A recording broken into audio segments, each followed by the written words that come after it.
അതായത് ഇപ്പോൾ ഒരു പ്രൊഫഷൻ ആയിക്കോട്ടെ, അല്ലെങ്കിൽ ഒരു ബിസിനസ് ആയിക്കോട്ടെ, അല്ലെങ്കിൽ എന്തൊരു കാര്യം ആയിക്കോട്ടെ, ഒരാളെ പൂർണ്ണമായിട്ട് നമ്മൾ കോപ്പി അടിക്കാൻ നോക്കരുത്. നമ്മുടേതായിട്ടുള്ള ഒരു വ്യക്തിത്വവും നമ്മുടേതായിട്ടുള്ള ഒരു രീതികളുണ്ട്.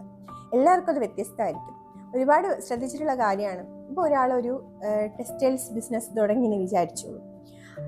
വേറൊരാൾ എന്ത് ചെയ്യും? സെയിം അതേ അദ്ദേഹത്തിന് നല്ല ബിസിനസ്സും കാര്യങ്ങളൊക്കെയാണ്, നന്നായിട്ട് പോകുന്നുണ്ട്. അപ്പോൾ വേറൊരാള് അതിൻ്റെ അടുത്ത് ചെന്ന് എന്ത് ചെയ്യും? വേറൊരു ടെക്സ്റ്റൈൽസ് ബിസിനസ് തുടങ്ങും. രണ്ടും സക്സസ് ആവില്ല.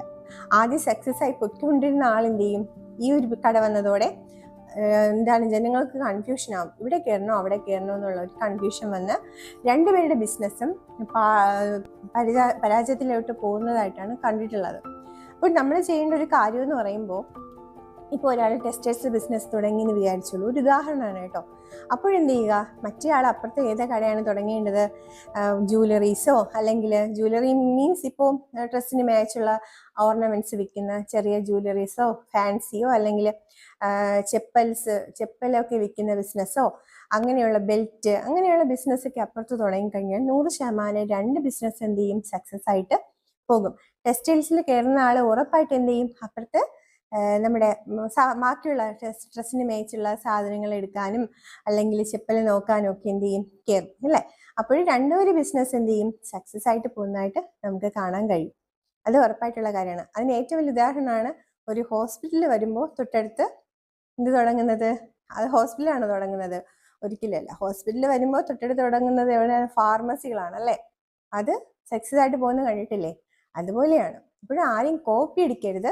ആ ഒരു ബിസിനസ് സക്സസ് ആയിട്ട് പോകുമ്പോൾ അതിൻ്റെ കൂടെ, അതായത് അതിൻ്റെ വിപരീതമായിട്ട്, മീൻസ് അതിനായിട്ട് ബന്ധപ്പെട്ട ഒരു ബിസിനസ് എന്ത് തുടങ്ങാമെന്ന് നമ്മൾ ചിന്തിക്കുക. അല്ലാതെ കോപ്പി അടിച്ച് ഒരിക്കലും ഒരു കാര്യം ചെയ്യരുത് കേട്ടോ. അത് അവർക്ക് സക്സസ് ആയിരിക്കും, പക്ഷേ നമുക്കത് സക്സസ് ആയിരിക്കില്ല. അതുപോലെ തന്നെ നമ്മൾ നോ പറയാൻ പഠിക്കാം. ഒരാൾ വന്ന് നമ്മളോട് പറയുകയാണ്, എനിക്കത് വേണം അല്ലെങ്കിൽ ഇത് വേണം എന്നൊക്കെ പറയുമ്പോൾ നമ്മളെ യെസ് പറഞ്ഞു കഴിഞ്ഞാൽ അവർ ചിലപ്പോൾ അത് എന്നും എപ്പോഴും നമ്മളെ മുതലെടുക്കാൻ ശ്രമിച്ചുകൊണ്ടേയിരിക്കും അല്ലേ? അപ്പോൾ നോ പറയാനും ലൈഫിൽ പഠിക്കാം. അതും ജീവിതത്തിൽ വലിയൊരു ഇമ്പോർട്ടൻ്റ് ആയിട്ടുള്ള കാര്യമാണ്. ഇതിലെല്ലാം ഉപരി ഏറ്റവും പ്രധാനപ്പെട്ട ഒരു കാര്യം എന്ന് പറയുന്നത്, അത് വ്യക്തി ജീവിതമാവട്ടെ, അല്ലെങ്കിൽ തന്നെ നമ്മുടെ ആത്മീയ ജീവിതമാവട്ടെ, എന്താണെങ്കിലും, ബിസിനസ് ആവട്ടെ, എന്താണെങ്കിലും നന്ദി പറയാൻ പഠിക്കും. നന്ദി പറയുന്നത് വലിയൊരു കാര്യമാണ്. ഗ്രാറ്റിറ്റ്യൂഡ് എന്ന് പറയും. വളരെയധികം മനുഷ്യന് ആവശ്യമുള്ള ഒരു കാര്യമാണ് നന്ദി പറയുക എന്നുള്ളത്.